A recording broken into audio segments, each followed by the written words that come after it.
নমস্কার, আমি কঙ্কনা। আজ বানাবো দই কাতলা। তার জন্য কি কি লাগছে দেখুন। লাগছে কাতলা মাছ, নুন হলুদ দিয়ে মাখিয়ে রেখেছি, টক দই, দইটাকে ভালো করে ফেটিয়ে নিয়েছি। লাগছে দুটো পেঁয়াজ, 1 চামচ ধনে গুঁড়ো, 1 চামচ জিরে গুঁড়ো, হলুদ গুঁড়ো 1 চামচ, নুন 1 চামচ, লঙ্কার গুঁড়ো, গোটা গরম মশলা, ঘি, চিনি একটু, গরম মশলা আর আদা রসুনের পেস্ট। এই যে স্পুনটা দেখছেন, এই স্পুনে 3 চামচ মতো ঘি নিয়েছি, 2 চামচ মতো আদা রসুনের পেস্ট নিয়েছি। তো চলুন রান্নাটা শুরু করি। কড়াইটা খুব ভালো করে গরম হয়ে গেছে, এবার সর্ষের তেলটা দিয়ে দেবো।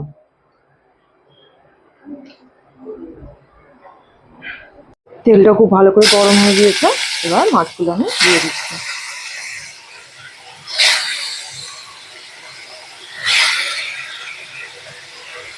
মাছগুলোকে আমি উল্টে পাল্টে খুব ভালো করে ভেজে নেব।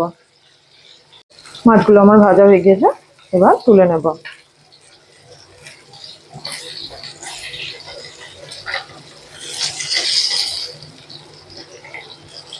এবার ওই তেলে গোটা গরম মশলাটা দিয়ে দেব। এবার পেঁয়াজটা দিয়ে দেবো।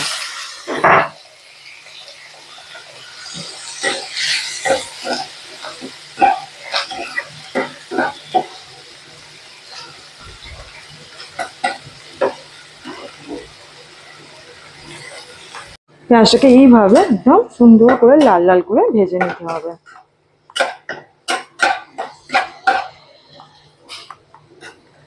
এবার আমি টমেটো কুচিটা দিয়ে দেবো।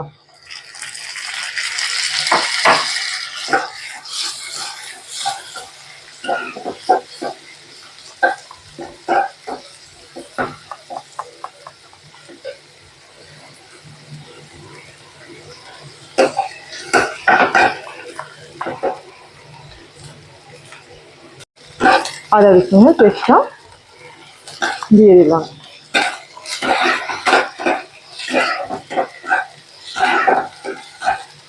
এগুলোকে ভালো করে নেড়ে নেব। এবার মশলাগুলো দিয়ে দেবো। সমস্ত মশলাগুলো দিয়ে দিলাম।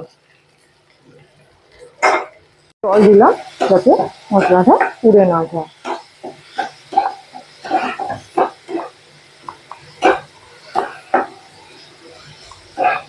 গরম মশলার ঘিটা কিন্তু আমি এখন দিইনি, শুধু লঙ্কা, হলুদ, জিরে, ধনে এগুলো দিলাম। গরম মশলার ঘিটা লাস্টে দেব। মশলাটা আমার কষানো হয়ে গিয়েছে, দেখুন তেল ছেড়ে দিয়েছে। এবার আমি ফ্যাটানো টক দইটা দিয়ে দেবো।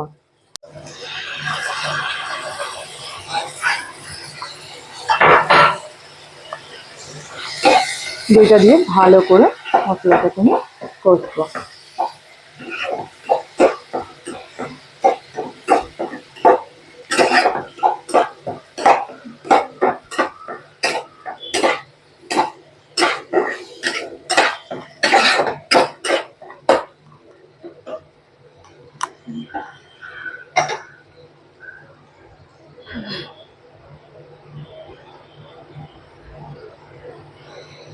এবার আমি 1 বাটি জল দিয়ে দিলাম।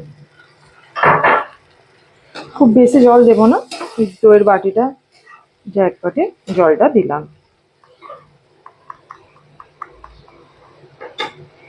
এবার ফুটে উঠলে তারপর মাছটা দেবো। ঝোলটা এবার ফুটে গিয়েছে, মাছগুলো দিয়ে দেবো।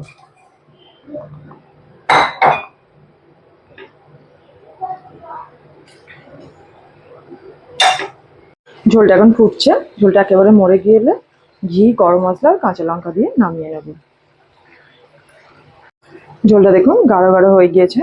এবার আমি গোটা গরম মশলা, ঘি আর কাঁচা লঙ্কাটা দিয়ে দেবো। করে নাড়াচাড়া করে নেবো, একটু ফুটিয়ে নেবো নাড়াচাড়া করে।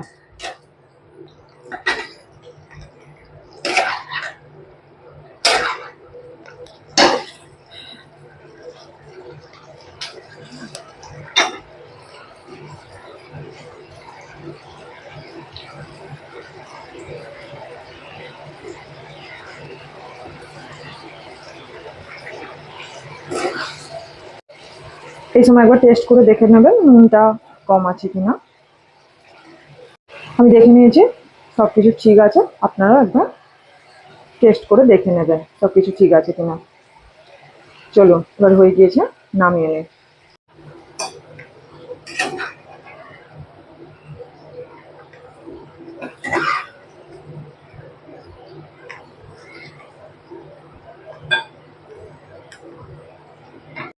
কি অপূর্ব দেখতে লাগছে না দেখুন। আমি এটা নামিয়ে নিয়েছি। এটা যেমন দেখতেও সুন্দর, খেতেও কিন্তু খুবই টেস্টি হয়। আপনারা অবশ্যই একবার ট্রাই করে দেখবেন।